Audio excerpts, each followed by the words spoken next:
Ar y morfa y mae ynys, lle mae'r haf yn hir a melys. O na chawn ni yno aros, lle mae'r rhin yn nair yr hwyrnos.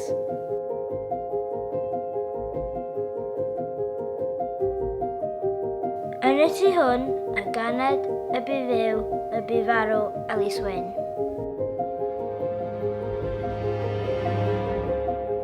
Dyma y Lasynys Fawr. Dros 350 o flynyddoedd yn ôl, roedd y Lasynys yn un o 5 o ynysoedd yr ardal.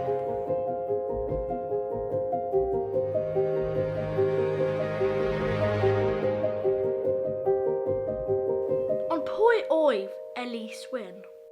Ganed Ellis Wynne yn 1671, yn fab Edward Wynne o Glyn Cywarch, ac eires y Lasynys na wyddom ni ei henw.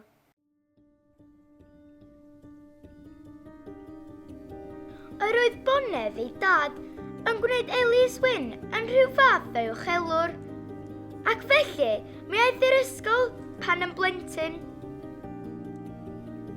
Yn ôl pob sôn, aeth i ysgol Biwmares. Ond ella, mynychoedd ysgol yn Haer. Neu hyd yn oed yr Amwythig. Does neb yn berffaith siŵr.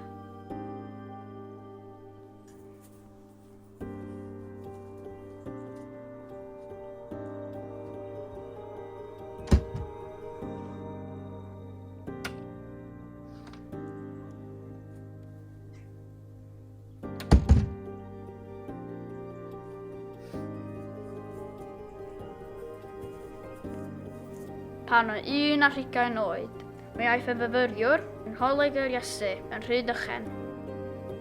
Tra'n Rhydychen, mae'n bosib fod yr hyn a glywodd a welodd Ellis Wynne wedi dylanwadu rhywfaint ar ei waith cynyddol.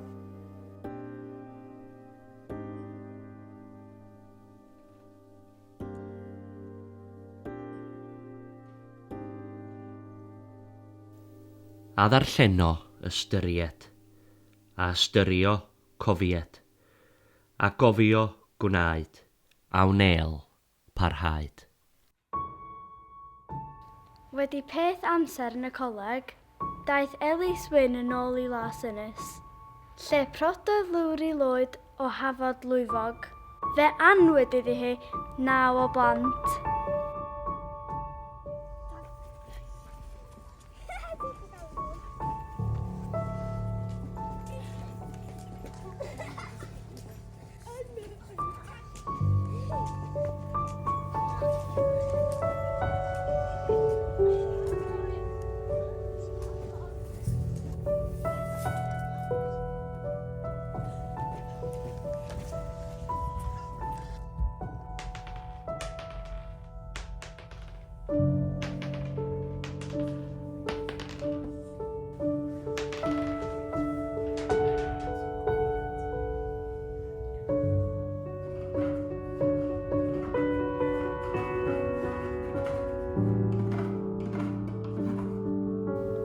Yn anffodus, bu farw sawl plentyn yn ifanc. Roedd Ellis Wynne yn fardd yn awdur ac yn gyfieithydd talentog. Cyfieithodd lyfr oedd yn rhestru ymarferion sydd o gymorth i rhywun fyw'n dda. Rheol buchedd sanctaidd, na fwyta yn rhy brysur a ffwdanus. Bydded gan hynny ddillad dywelu, ymarwydd o cae ti bridd y ddeiar. Yr hwn a thoriwch guddia ath cynfasau damdo, dy gwsg, dy farwolaeth, dy ddeffroad, dat gofodiad.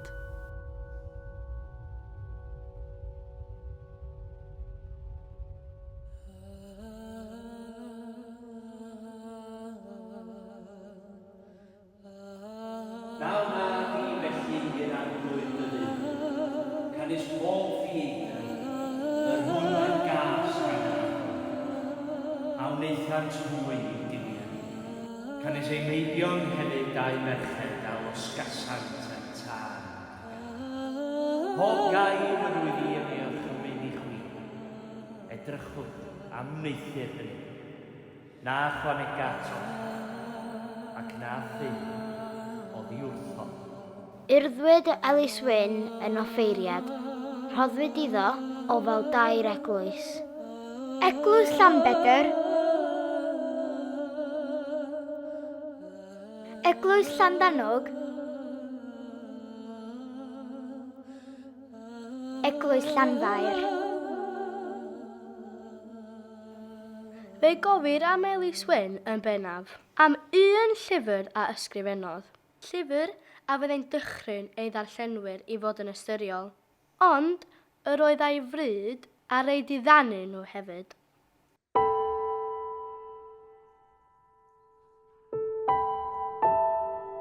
A ryw brynhawn gwaith teg o ha hir felyn tesog. Cymerais hynt I ben un o fynyddoedd Cymru. A chyda mi, sbiendrych, I helpu ngolwg egwan I weled pell yn agos a phethau bychain yn fawr. Trwy'r awyr denau eglur a'r tes ysblenydd tawel. Can fyddwn ymhell bell dros fôr Iwerddon, lawer golygiad hyfryd.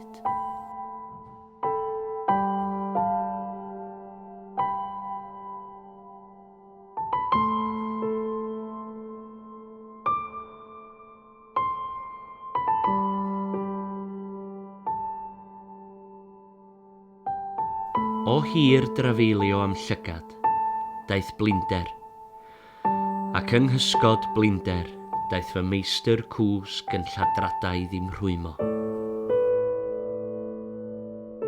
Fe gloes ffenestri fy llygaid am holl synhwyrau eraill yn dyn ddiogel.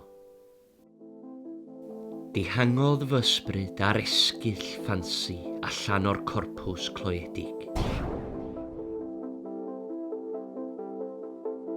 A chynta peth a welwn ni, dwmpath chwarae, awn atynt a'i peidio.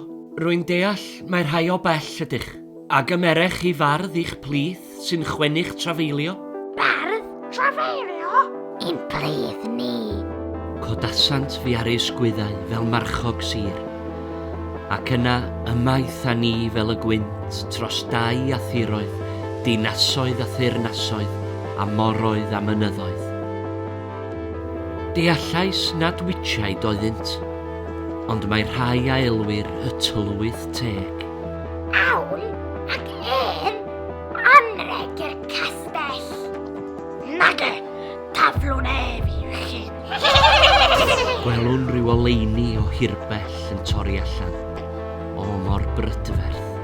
Beth, efo'r angel, yw dy neges di yma? Nisgwn I ple yw yma, na pheth yw fy neges. Fe'n cipiodd I ymhell bell tych ar castell, ac ar sgafell o gwmwl gwyn corffwysasom yn yr entrych. Gwelwn y ddeiar fawr gwmpasog, megis pellen fechan gron, ymhell oddi tanu. Ple yw'r castell draw yn y gogledd, y castell fry yn yr awyr, eber ef, a biau Belial, tywysog llywodraeth yr awyr, fe'i gelwir castell hudol, canis hudol mawr yw Belial. I ba beth y mae'r merched yn ansefyll, a phwy ydynt? Merched y tywysog Belial, a'i holl degwch a'i mwynder sy'n serennu'r strydoedd, nid yw ond wynebiad ar wrthyni a chrylonder. Mae'r tair oddi mewn fel ei tad, yn llawn o wenwyn marwol. O beth y gelwir y strydoedd mawr hyn? Gelwir bob un wrth enw'r dywysoges sy'n rheoli ynddi. Stryd Balchder, Stryd Pleser, Stryd yr Elw. Gwelwn aml goegen gorniog, ac wrth ei chlistiau werth tyddyn da o berlau, a rhai oedd yn canu I gael canmol eu llais. Rhai'n dawnsio I ddangos eu llun, eraill yn peintio I wellau eu lliw, eraill wrth y drych ers teirawr yn ymbincio, yn dysgu gwenu.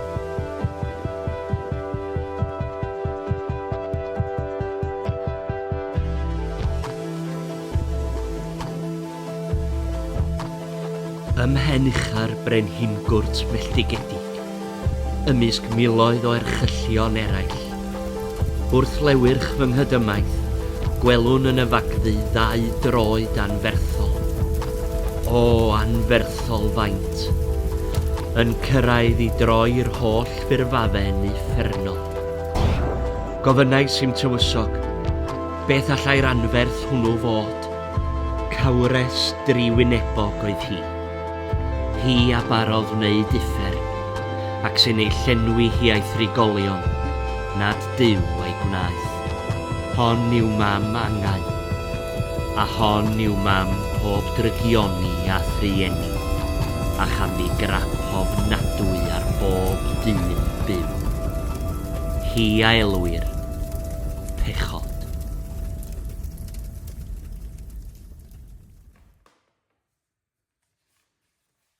Mae'r Gweledigaethau Y Bardd Cwsg yn gampwaith o ysgrifennu Cymraeg ac wedi rhoi statws cenedlaethol a ryngwladol i wro ardudwy Ellis Wynne. Gweledigaethau Y Bardd Cwsg. Ar y morfa mae ynys, lle mae'r haf yn hir a melys, o'na chawni arno aros, lle mae'r hun yn air yr hwyr nos, lle mae'r hun yn air yr hwyr nos. Ar brynhawn gwaith teg a melyn, cymer hynt i ben y bryncyn, ac os byddi wedi blino, gorwedd ar y glaswellt yno, gorwedd ar y glaswellt yno.